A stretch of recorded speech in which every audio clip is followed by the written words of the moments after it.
I try to do a lot of the non-revenue generating activities or administrative activities on the weekend or, after hours, right? After I put my daughter to sleep, my wife goes to bed, I do some of that. I try to spend, 8 a.m. to 6 on revenue generating activities. And for me in brokerage, that's prospecting, that's following up with clients, it's going on meetings. And so it's definitely a lot to juggle. I outsource a good amount of, the administrative stuff in terms of, marketing and graphic design work. But again, that's sort of how I'm able to accomplish that is focusing on my core activities, stuff that's truly going to produce revenue during working hours and everything else on the weekends, at night, that sort of thing.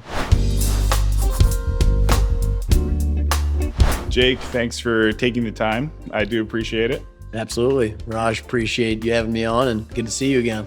Yeah, good. Likewise. You're the founder of Klamen Commercial Advisors and also one of the founders and owners of My10 Management. Through your work with Klamen, you focus on specifically retail real estate. You've completed 48 transactions since May of 2021, representing a little over $125 million in value.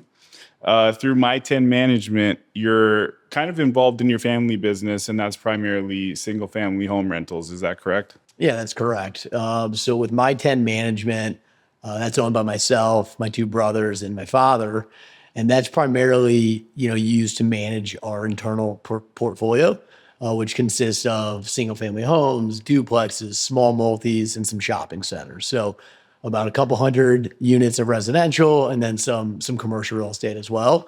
And we're starting to expand into third-party services, but really the reason for that company was to manage our own portfolio. Prior to that, did you guys have a management company or how were you operating those homes? Yeah, a lot of it was my dad and my brother, I give them a lot of credit. They did all of it. And then for a short blip, we went to third-party management. And after a while, we decided to bring it back in-house. So that's why we started the management company is, we wanted to do everything in-house as opposed to third-party.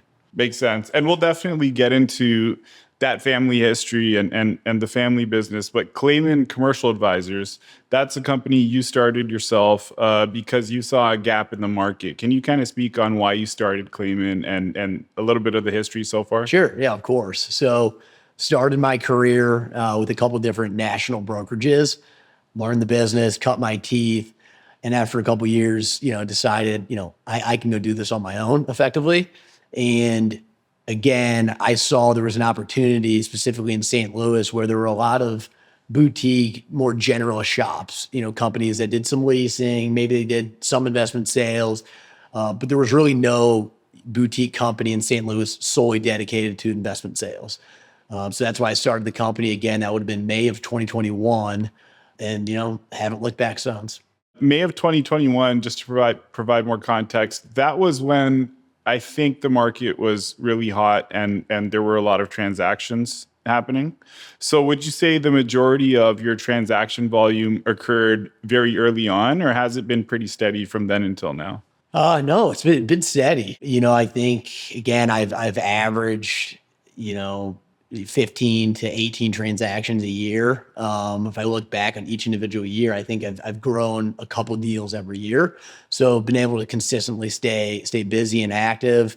A lot of that's due to, I've got some really great clients that are consistently buying and selling property. And so that's been able to keep me really busy. But yeah, obviously 2021 and 2022 were really hot markets, as you know. But again, over the last couple of years, we've been able to continue to maintain momentum and continue to sell property.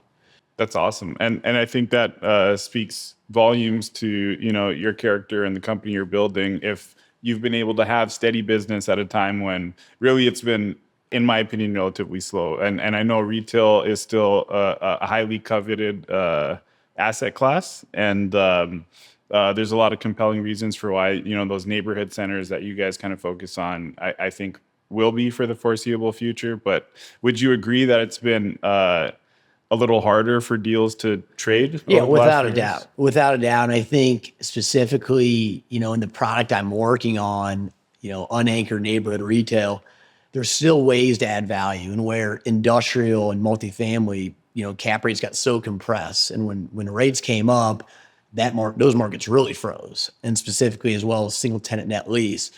So I think it's the nature of the product I'm working on. There's still some pretty good returns left. There's still ways to go in and add value for investors. And so they can make those deals work even in a tougher environment. So there's no doubt, you're absolutely correct. It's been more challenging the last 18 months than the prior, few years.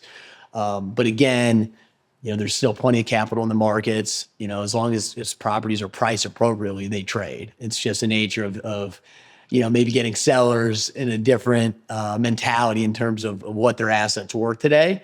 And then, of course, there's really no shortage of private capital looking for good properties. That makes a lot of sense. And before we get, I guess, too far into the retail conversation, let's back it up a bit. And if you don't mind sharing a little bit of your family background and then how you grew up and how you were first exposed to real estate. Sure. Yeah, absolutely. So I don't know how far back you want to go. As far back as you want to go. Okay. So my grandpa, Harold Klamen, who's my dad's father, his father-in-law started a company. It was Mittleider Real Estate Company, and that was in 1926. And so after my grandpa served in World War II, he went and eloped, got married, and then joined his father-in-law, and then subsequently started Klamen Real Estate Group. And so, that was very much what you would think of now as a fix and flip, right? That's what they did. That was the core business. They were buying distressed properties, at the courthouse steps. They were fixing them up, rehabbing them, reselling them for a profit. I mean, that was the business. And then through time, it grew into more, holding on to properties and growing their rental portfolio. And my dad, after, he graduated, joined my grandpa, and they just, started doing more transactions. And again, hanging on to more properties. So building the portfolio. They ventured into, deeds of trust and a lot of seller financing. So that was a big part of my dad's business as well. But yeah, again, I was exposed to real estate at an early age.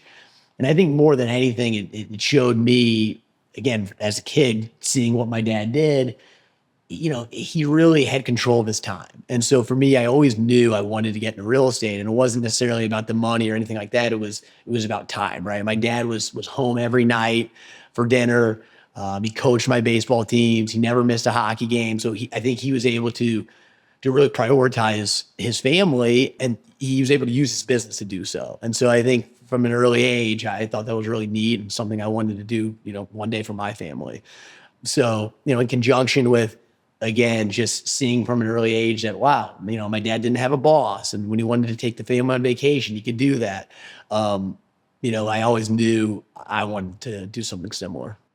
So this may be a tough question to answer, or maybe not, but is there anything that you can point to in terms of values or other things your family instilled in you to where your family's third generation is now able to be successful in real estate? Because I think that's pretty rare, at least from other stories I hear or people I talk to. And if I'm not mistaken, you and your brother are both in commercial real estate or real estate in general. Was there anything specific your grandfather or your father did that helped build the types of values that it appears you have? Yeah, absolutely. And yeah, it's all of us are in the business in some capacity, right? So I'm obviously running the commercial brokerage arm. My middle brother, Chad, is really focused on acquiring distressed properties and building his rental portfolio. And again, mostly residential. And then my oldest brother is a traditional residential agent, as well as running the property management company. So we all work together in some aspects, but sort of running our own individual businesses, which is nice. But back to your question, yeah, from an early age, my dad beat it into my head of, how important reputation is. And again, it's cliche, but it's so true, especially in a town like St. Louis. It's so crucial, right, that you do the right thing, and even when it's not the easy thing to do. And so from an early age, just the importance of reputation and importance of doing the right thing and following through was always something my dad talked about. And instead of, just telling me, you got to do this, you got to do that, he did it through, his actions, right? And I saw that growing up, and again, this is maybe silly, but it's, he told me he was going to play with me after work, throw the baseball around or shoot hockey pucks. He did it. And so, these small things as a kid, you learn from your parents, and you try to, do the best you can. But again, I think for our family, it's always about maintaining relationships, doing the best you can, and ultimately, you know, just again, going back to the reputation piece. And you mentioned like kind of your dad doing what he said he would do, whether it's playing with you after work or whatever the case is. Is that something that has really helped you in your business as well? Just in my experience, just simply doing what you say you're going to do, being responsive, and then caring about your reputation has taken me, and it sounds like has taken you quite far. Yeah, no, without a doubt. And again, I think often people try to overcomplicate this business. And I think if you do the small things right, and it goes back to when you're in elementary school, treat people right. Again, do what you say you're going to do. Like these things that are relatively, easy concepts aren't always easy for people to do. And so again, I think I try to often just do the small things right and consistent. And it's really help grow the business and my relationships. And the best business is referral business, and the best business is repeat business. And I've gotten to a point now in my career where a lot of the transactions I'm working on are either referrals, or clients that have come back and said, "Hey, Jake, love to work with you. I want to work with you again." That's a great compliment, I'm sure. So if we were to fast forward a little bit, you mentioned you started kind of at larger shops in terms of your brokerage career. Can you share what those first few years looked like? I don't know if you can name the shop or not. Yeah. And were you in St. Louis or out of St. Louis? Sure. Yeah, I don't mind at all. So I started at Marcus Millichap. When I first moved back to St. Louis again in 2018, I knew I wanted to be in real estate. Wasn't sure what capacity. So I just started meeting with everyone in town. I met with developers, I met with principals, operators, lenders, brokers, and ultimately a mentor of mine, Bob Walpert, who I know you know well. He recommended I go to Marcus and Millichap because at the time they just sold a big portfolio for Bob. And so I went to work at Marcus and Millichap, and it was very much like you can imagine. I mean, I was making 100, 150 cold calls a day, didn't know that much about the business. But the one thing I did know how to do was work hard. And so, that was very much my first couple of years was just really pounding the phones and trying to meet as many people as possible. I mean, that's what that looked like. And then after a couple of years, went over to Colliers International, where I was at for a few years, and then subsequently went off on my own. When you were making 100, 150 cold calls a day, was there ever a moment when you felt like this wasn't for you? Or do you think some people are just built for that? Without a doubt. I mean, and I thank my wife for that, because I'd come home, after 7 months in, and I hadn't put a deal together. Like, I don't know if I can do this anymore, and I think that having a big support system, and, I think it was helpful knowing that, my brother had figured it out, my dad had figured it out. And so I can figure this out too. And so, I try to tell young brokers and guys and girls that are just getting into the business, the first 12 to 18 months, it's brutal. I mean, it is really tough. And if you can get over that hump and start getting momentum, that's when the business becomes really fun. But it's tough. It's challenging. When you're consistently going in the office, and again, you're making 100, 150 calls, and you're getting a lot of no's, right? And you're trying to set meetings, you're getting a lot of no's, and it's definitely challenging. But it's something that, again, I think, for me, I look back in my life and wonder, there were certain other things that were challenges that I worked through in terms of like sports and as a kid. And I think a lot of that related to business. It's like I grew up playing hockey, and since I was 6 years old through high school, and I was always the smallest guy on the team, by far. And so it was always, how do I figure out how to be successful? Well, number one was speed. So I worked on that. But more importantly, it was outworking my competition. And so I think that relates to business as well. It's, there are definitely guys out there that, maybe they, graduated from an Ivy League school, and on paper they're, maybe more intelligent, but I've been able to use my work ethic and my ability to build relationships to help my business. You mentioned something really interesting that I haven't really, connected before, but I think there's a connection here, sports to sales. A lot of student athletes get into sales, and by the sound of it, it's due to the fact that you have to be relentless in sports, and then it's a similar skill set with sales. Would you agree with that? Or? Yeah, no, without a doubt. I mean, again, I think it goes back to the team concept as well. So sales, but also, you think about when you're growing up playing sports, when you're winning, it's really easy to be positive. It's when you start losing and everyone starts pointing fingers at each other in the team, and you really see character come to light when you're losing. And so I've always tried to, again, it's not easy, but I've always tried to stay positive even when times are tough. Think about the good things that you have going on. But absolutely, there's a lot of correlation between sales and sports, and no doubt about it. I'm sure you had to be relentless in your first few years when you moved on and started your own shop as well. I'm sure there were challenges in terms of just, proving your credibility and things like that. Can you talk about some of the first few deals you did under Klamen Commercial Advisors? Sure. Yeah, absolutely. I can still remember that my first sale, I cold called a gentleman who is closer to this, the end of his career. He's in his late 60s, and he's been slowly selling properties. And it was one of those calls where my family's name and reputation really helped. And now they had never worked together, but he had heard of my last name.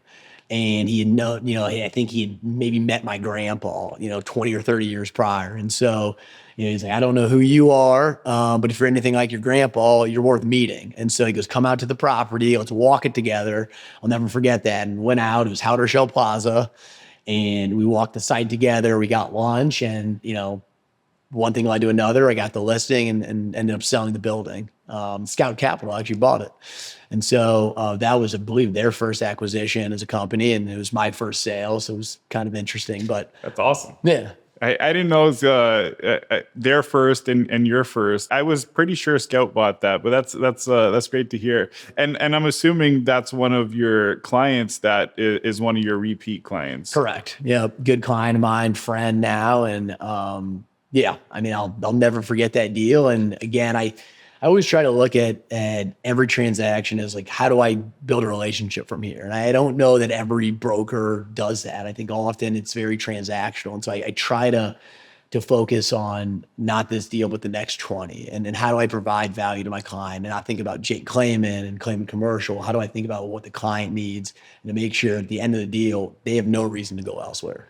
Do you think it's easier to have that long-term vision, focus on reputation because you have your own company versus if you were with a larger shop? I don't know if the larger shops have quotas or things like that. Sure. No, I think there is, I agree with what you're saying. Yeah. I think with bigger shops, maybe it's easier to hide behind the big flag, where I'm representing my family's name. And so it's extremely important to myself. It's always been extremely important to my father. And so, yeah, I think there's a big piece there, whereas because we're a smaller shop, it's that much more important than if I was at a national firm. That makes sense. And that's, been my impression as well, more or less, that if your last name this is just from my experience, if your last name is your business name, you tend to care a little more. Yeah. Again, right. If the company name was something different, I think it's all about just taking ownership and pride in what you do. And obviously, you've got an excellent reputation and you've done something really very remarkable over the last, when did you move back initially? Been building the company for 11 years, okay. But in between, I was in Canada, kind of running it remotely for a little bit, and then moved back here to St. Louis. But yeah, it's been 11 years. Yeah, wow, good for you. No, and again, I think it's sometimes difficult because it's not always the easy decision. So often I have to take a step back and say, what's the right thing to do here? And maybe that's not going to make me more money on that deal, but it's going to inevitably be better for the client and the relationship moving forward. That makes sense. You made a very specific decision to focus on retail real estate, and then a very narrow niche within retail real estate. Can you kind of just give us high level on the asset class you focus on and then why it's attractive. I mean, we touched on it briefly early on, but I think this would be a topic that a lot of folks would find value in. Sure. And myself included, because, we have the retail center in O'Fallon that I think we've talked about before. You ready to sell it? Not yet. Thank you for asking. Had to ask. And that we bought that in 2018, and it's done well. Like, it's done very well. So just curious to hear, your decision making there. Yeah, no, absolutely. So I mean, frankly, when I started at Marcus Millichap, the team I was on, they were very much retail focused, and not single tenant net lease. It was multi-tenant retail. And so it just happened to be the asset class that I started with and started having success and then stuck to it. And I think it's interesting because when I first started, again, this was 2018, started at Marcus and Millichap. I remember telling my brother, this is where I'm going to, go start. And he looked at me and said, are you crazy? Retail? He's like, retail's dying. He's like, why don't you focus on multifamily or industrial? And at the time, I didn't know better. I said, I'm going to give this a crack. And it's really changed. And I think it's interesting to see the headlines of specifically with the neighborhood shopping center, how much perception has changed around that asset class. And I think a lot of it was, some of it was irrational fear because, some of these big box stores and malls and those types of retailers were closing down, and everyone sort of lumped it all together. It was like, well, I see that the mall is closing, so, retail's a four-letter word. Whereas again, our niche is very much the neighborhood retail center. So it's unanchored.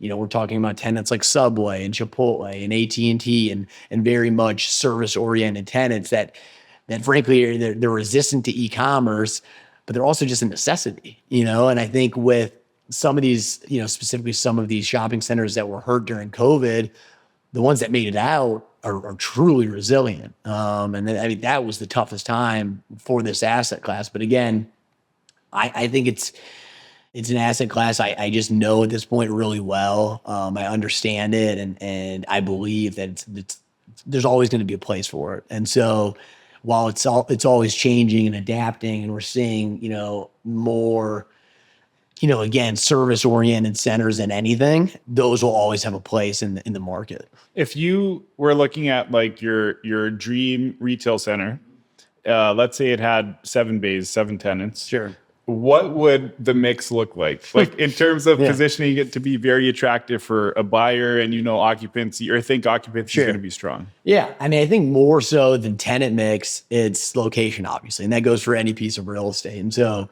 it's a signal, at a signalized intersection. There's good access, plenty of parking. I mean, that's a big piece. It's sometimes overlooked is shopping centers that are underparked. And then as far as tenant mix goes, a lot of people focus on credit when they're looking at retail centers. I want to have the Chipotles, the AT&Ts, and, that's all great. But sometimes the mom and pop tenants, they're credit worthy in their own right because it's their business, right? It's their family's business. And so for me, I love nail salons, barber shops, restaurants, smoothie concepts, right? Like anything that requires someone to go step foot into the brick and mortar and shop, that's what I'm looking for. So again, tenant mix, whether it has some credit, regional credit, no credit, doesn't necessarily matter as long as it's a proven concept. So maybe it's a nail salon that's been there for 20 years and it's been passed down, from generation. Those are the types of tenants that we're looking for. What about medical uses? Yeah, no, medical's great. And again, we're seeing more of that now than ever at Main and Main, right? And so obviously with urgent cares and as well as locations within strip centers and pad sites in front of, grocery stores and that sort of thing, medical retail is fantastic. Eye care, dental offices, all of that's really good because typically with dentists, their build outs are really expensive. And so if they sign a lease, they're often there for the long haul. And so they're traditionally medical, with the exception of maybe chiropractors, they're very sticky tenants. Makes sense. I don't know if I've ever seen a dentist move, but it would make sense for chiropractors to be able to be a little more flexible. Right. No pun intended, I guess. Yeah. That's right. When you mentioned location, right, being extremely important. I think, and I could be wrong, but I think you're primarily focused just on St. Louis for now. Yeah, no. So we've done transactions across 9 states. St. Louis obviously is the core, and then other, contiguous Midwestern states, done some stuff down south and Northeast, but we're sort of agnostic because we have clients that own properties everywhere. And so we're not going to turn down an assignment just because it's in Oklahoma, but definitely, St. Louis focused. And, once we feel like we've got a really good grasp on the St. Louis market, then from there, we can kind of go out to other markets. And in the multifamily world, you'll see brokers who maybe they focus on Class A institutional type of apartments, or some that may have more of a Class C focus. Do you have any focus in terms of the demographics of the areas you're selling in, or the age of the properties? Yeah, not necessarily. I have clients that are looking for new construction. Then I have clients that are looking for Class C, properties that are 40% leased with substantial upside. So, I work on all of it. I wouldn't say we're siloed. I do a lot of, again, unanchored neighborhood retail is really my niche. I've just had a gentleman named Spencer Horowitz who moved back to St. Louis, who joined me 4 months ago. So up until then, I was a one-man band. He's very much industrial focused. That's his background. He spent the last 8 years or so on the principal side in private equity, and is just getting into brokerage. So he's extremely knowledgeable and has a ton of experience in industrial. So he's going to really attack, that market, and I'm going to continue to focus on retail. Being up until recently more or less a one-man shop, I'm sure it's been hard to juggle, the taking care of your clients, finding leads, even stuff like putting together packages, which we talked about briefly before. How do you balance all of the various hats you need to wear when you're building a company, but also providing a great service to clients? Sure. I try to do a lot of the I call it non-revenue generating activities or administrative activities on the weekend or after hours, right? After I put my daughter to sleep, my wife goes to bed, I do some of that. I try to spend, 8 a.m. to 6 on revenue generating activities. And for me in brokerage, that's prospecting, that's following up with clients, it's going on meetings. And so it's definitely a lot to juggle. I outsource a good amount of the administrative stuff in terms of marketing and graphic design work. But again, that's sort of how I'm able to accomplish that is focusing on my core activities, stuff that's truly going to produce revenue during working hours, and everything else on the weekends, at night, that sort of thing. That makes sense. And you're I think really smart for outsourcing whatever you can, whatever makes sense to outsource, and then also focusing on revenue generating activities during business hours. I think that's really smart. We talked about the types of properties that would be like your ideal scenario. Is there an ideal seller? Like, are there folks who, in our world, for example, we're buying from folks who are primarily retiring? So are there ideal sellers in your world, or are you just seeing everything from like sophisticated institutions to mom and pop owners, or do the institutions not play in your space? Yeah, not really. So my real, ballpark is called strike zone is, $2 to $5 million deals, right? The unanchored centers, we're talking about 10,000 square feet to 40,000 square feet typically. My average deal size is like $2.5 million. So typically I'm representing a private investor, and I'm also selling it to a private investor. Now, it might be a private equity group that owns 100 shopping centers, but typically it's going from private to private. And yeah, there's not necessarily an ideal client. Developers are great because they're constantly building and selling. So that's always, it's nice to build relationships and have clients that are constantly transacting. But no, to your point, similar to, it sounds like, your ideal seller, it's usually someone that they're getting to the end of their career and they don't have debt on the property, and they may be motivated just to take their chips off the table. And, maybe they have kids that don't want to be in the business. And so they're just slowing down. Those are good clients because it's not a fire sale situation, right? They're more relaxed through the process, and those are typically good clients. Yeah. And on our end, the types of folks we're buying from don't have the information that a larger group would require. Sure. It just doesn't exist. So we try to make it as easy as possible on our end so that one, we have a smooth transaction, everyone's happy. But then two, in the future, if they own something else or if they have a friend that owns something, maybe they'll refer us. And I'm assuming it's a similar mindset with you, just trying to make the transaction as smooth as possible for all parties. Without a doubt. I mean, that's our job as brokers, right? Of course, get the deal from A to Z, but ultimately make sure that everyone walks away and feels good about the transaction. And often with an unsophisticated seller, they need a lot more handholding, but that's what we're there for. And then as far as on the acquisition side, similar to you, buyers, they love buying properties from unsophisticated owners, and not, to take advantage or anything like that, but normally there's more meat on the bone, right? Maybe rents haven't been pushed. Maybe there's some vacancy. Maybe there was inefficiencies with management. And so a lot of my clients, they look to buy properties that they do need a little bit of love. And again, whether that's increasing the rents to market or releasing vacancy, or maybe there's some physical deferred maintenance, something they can do to either, draw better tenants to the shopping center or just get rents to where they should be. Aside from Howdershell, do you have any deals that really stand out to you where either the transaction was super interesting or the buyer came in and really executed on their plan and did a great job? Yeah. One that comes to mind is because we're in Fairview Heights is Winchester Plaza, which was it's about 40,000 square foot shopping center. And that was an interesting deal because my client was actually one of the tenants in the shopping center. And so it was a sort of a quasi sale leaseback arrangement, but this was one of his only properties. He bought it right a couple years prior and was just, looking to sell at a good time. I mean, it was just 2022. I want to say we closed at the end of 22. And so, as you know, the market was on fire. So he was able to successfully buy the property a couple years earlier, got some leasing transaction and turn around and sell and make a really good profit. So it was a fun property to work on because the seller was thrilled. I think we had like 15 offers on the shopping center. So a really good marketing campaign. And ultimately we're able to create, a very competitive bidding environment and get them a really good price.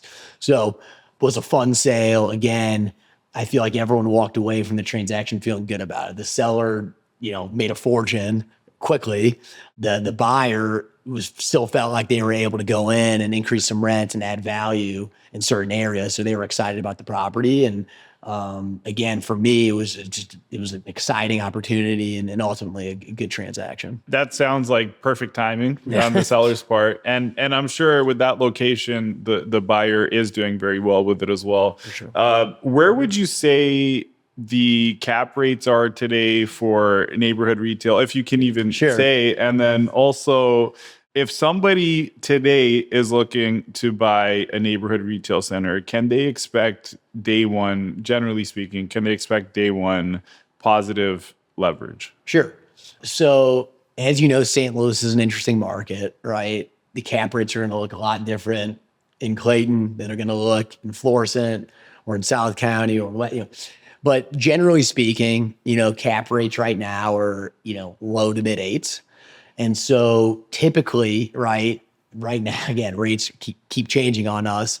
But most buyers are looking for positive leverage day one. And so right now, I just saw a debt quote yesterday. It was at 6.5% on a neighborhood shopping center here in St. Louis. And the cap rate that this client's buying is at 8.5. So, they're going to be making money day one, but that spread does keep getting tighter and tighter, obviously, as rates keep coming up.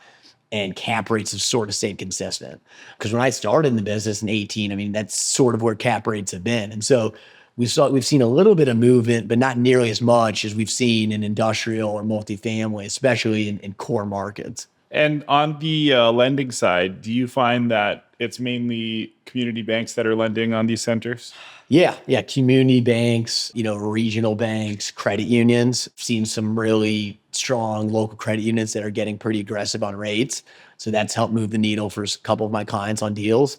But yeah, I mean, it's right now, I think relationship lending is more important than ever. And finding those banks that are going to, have your back and ultimately be able to give you an aggressive enough debt to make that deal work. Yeah, I think most banks that I've been talking to have really emphasized relationships, and then also some of them deposits as well. Deposits are huge, right? That word gets thrown around now. It seems like every time we're talking to a bank or a credit union, yeah, they love deposits, and I guess that's just the nature of liquidity right now in the market we're in. So, without a doubt, some of my clients have been able to, effectively get a lot lower interest rates by making like pretty substantial deposits with those particular lenders. Yeah, that's been our experience as well. Just shifting gears a little bit and going back to the residential side. So with my 10 property management, are you able to speak on the residential acquisitions at all? Like if you are able to, I was just curious to hear if there's been any softening in the residential market, or because everything I've been reading is, and single family is totally different than apartments. Sure. Everything I've been reading on single family is there's not enough supply.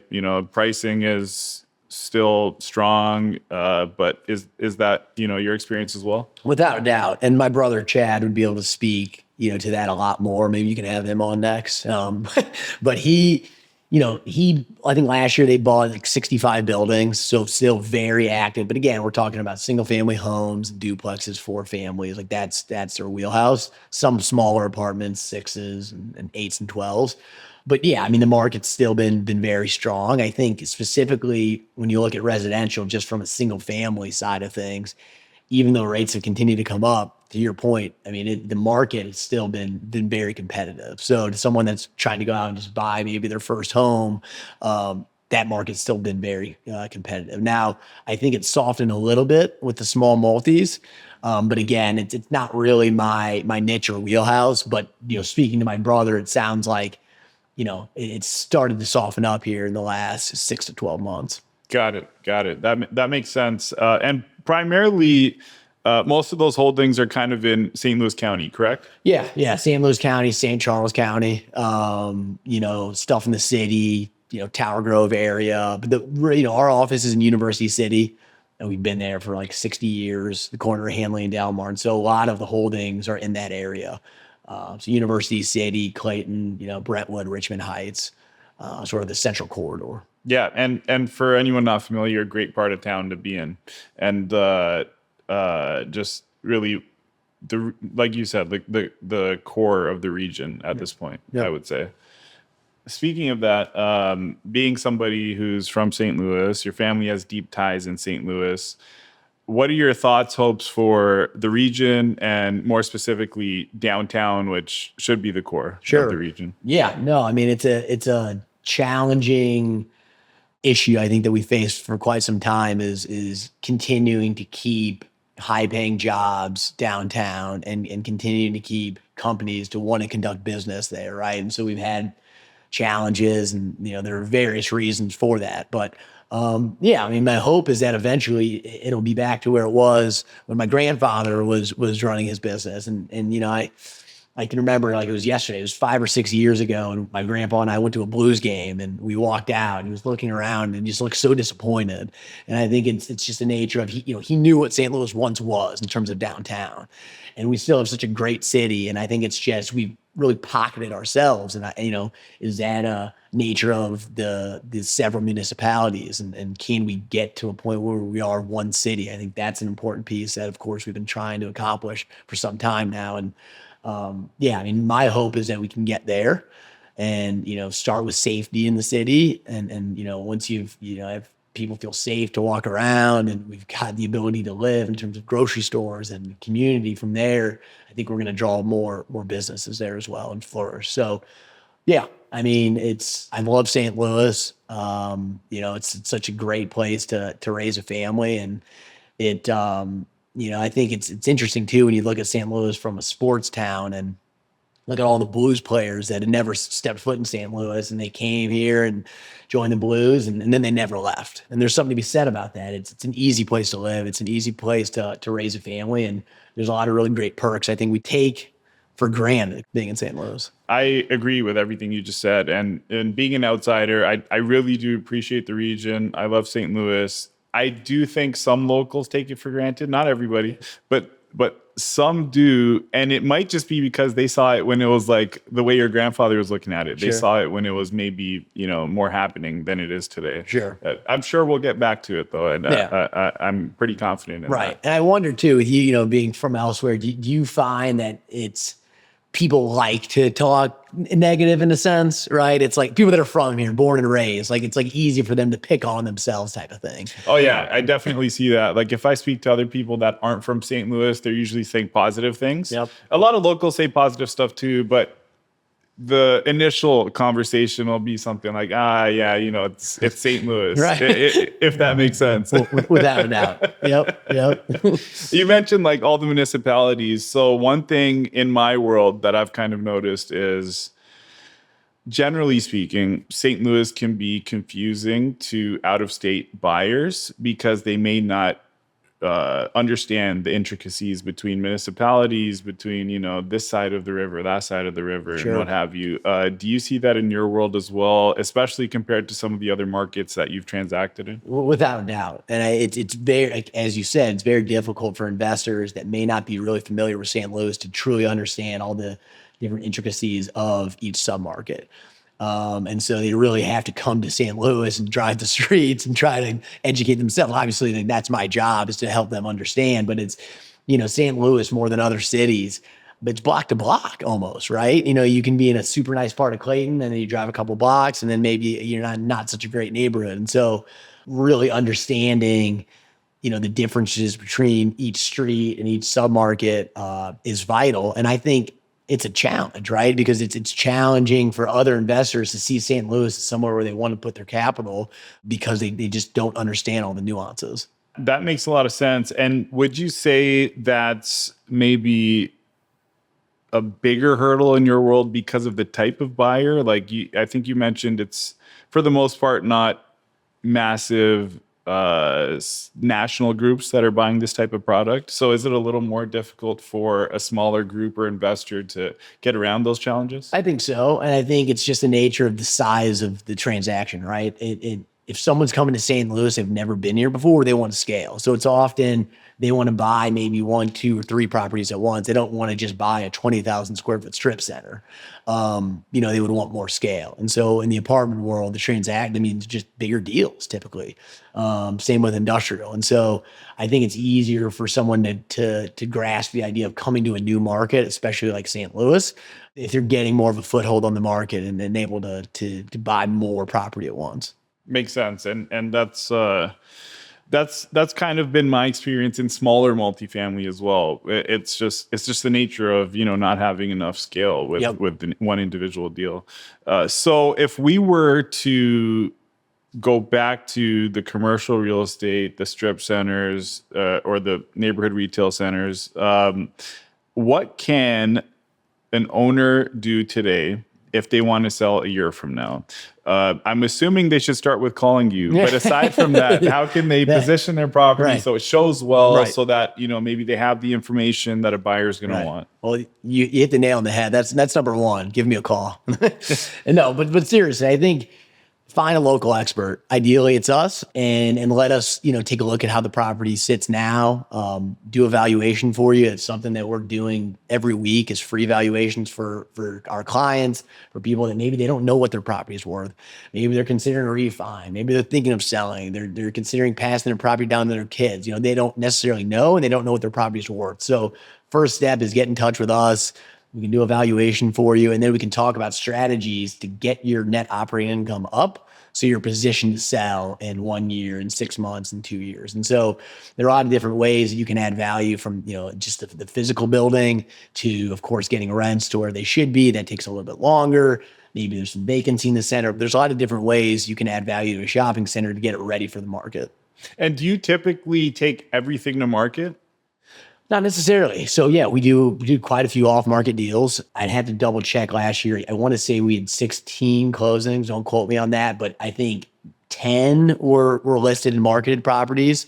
The other 6 were just transactions that we worked off market. So depends on various factors, what the client wants, what they're looking to achieve. But again, I always recommend allowing us to market the property, because what happens is when we take a deal to market, it's listed and it's on the national platforms, our clients, investors that are looking at the deal, they know they're competing, right? And they're going to have to come in with their sharpest pencil. If it's an off-market deal, they smell a little blood in the water. They think that, maybe they can get a steal or buy it, at a discount. And so if you're a seller and you're really truly wanting to maximize value, always sign an exclusive listing and allow a broker to market that property for you, because that's how we're able to generate more interest, receive more offers, and ultimately get a better price.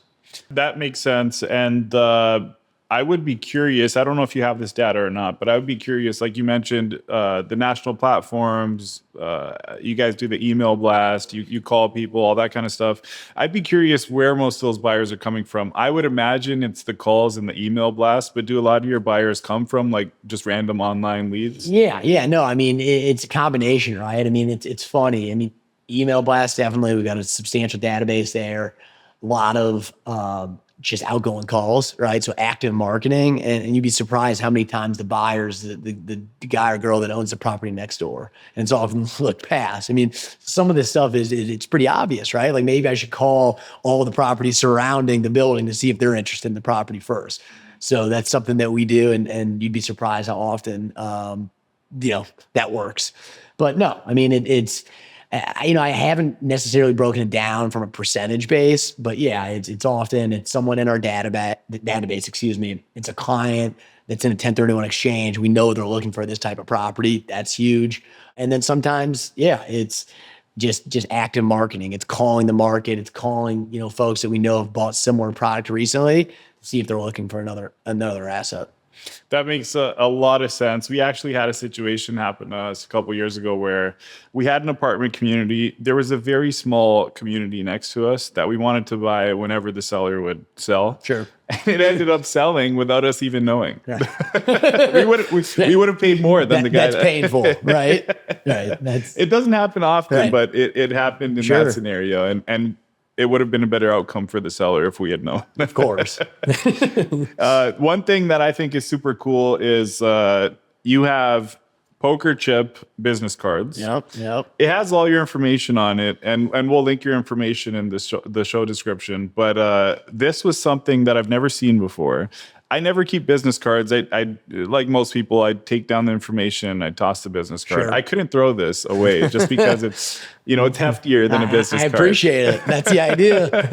And it's very unique as well. And it says, the deal maker. Like, this is a very memorable, I think, thing to be giving people. Sure. And if I was someone looking to sell a retail property, I would definitely remember this. Can you give us the story on this if you don't mind? Yeah, I wish I could take full credit. When I was first getting into the business, again, this was like 2018, I was meeting with maybe the end of 17, again, going around, meeting with different folks in the business, trying to figure out what I wanted to do.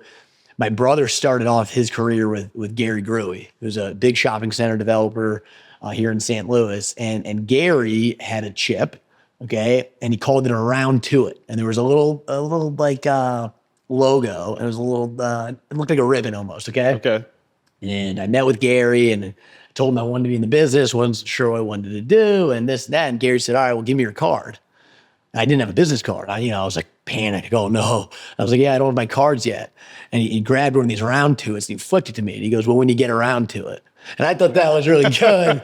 And so from there, I always like to figure out ways to differentiate myself from everyone else. And so I decided to make the poker chip business card. And again, something memorable, a little bit different. And sometimes people are a little caught off guard, but I think for the most part, people think it's funny. So. Yeah, no, I think it's awesome. I was talking about it for like a week. I had a meeting, I think it was the next day, with a group I'm in, entrepreneurs organization. Yeah. And I took the chip with me and I was showing everyone. I was like, this is just, I thought it was amazing. Oh, I appreciate it. Yeah. Well, thank you. Yeah, no props to Gary Gruey. So sure, thank you, Gary. Props to Gary for sure. So we like to end each show with what we call a hole-in-one. Sure. But before we get into the hole-in-one, is there anything else you think we should touch on with Klamen Commercial, My10 management, or the family history even? Yeah, no, I think, we hit pretty much everything.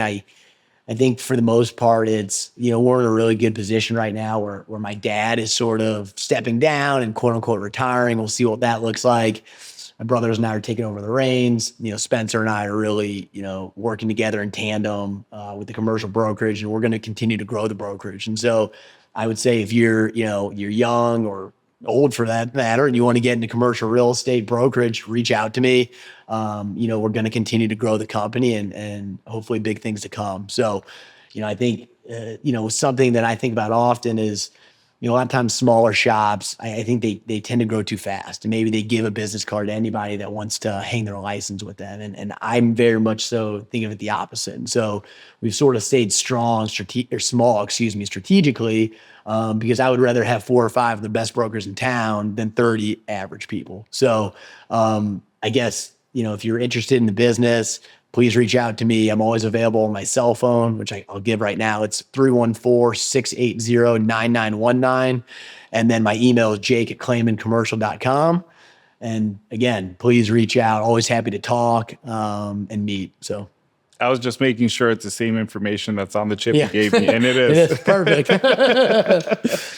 No, I appreciate you sharing that. I would agree that just as like a potential client, I would like to work with a brokerage that is taking its time to do the right things before just blowing up, because and blowing up in terms of growth, because I think anyone in the industry has seen that scenario play out, and then the quality might decline, and your touch points as a brokerage are maybe not feeling the way they would if everyone was communicating with you. So Sure. I think that's a great approach.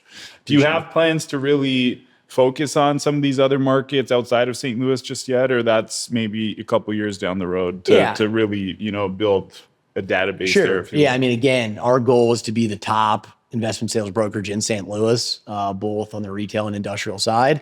So we're really focused on St. Louis now. Again, me with retail, Spencer on the industrial side. And once I feel like, we've gotten to a point where we're happy with our growth here in St. Louis, then at that point we'll start looking at other markets. But right now, very much St. Louis focus. We do some work in Kansas City and Columbus and other secondary Midwestern markets, but obviously St. Louis is our focus. Sure. Yeah, makes sense. It's really similar for us as well. We're really focused on St. Louis, Southern Illinois as well, and then recently Central Missouri, but really staying close to home base and trying to build up the operation the way we want to build it up before even thinking about other markets. Sure.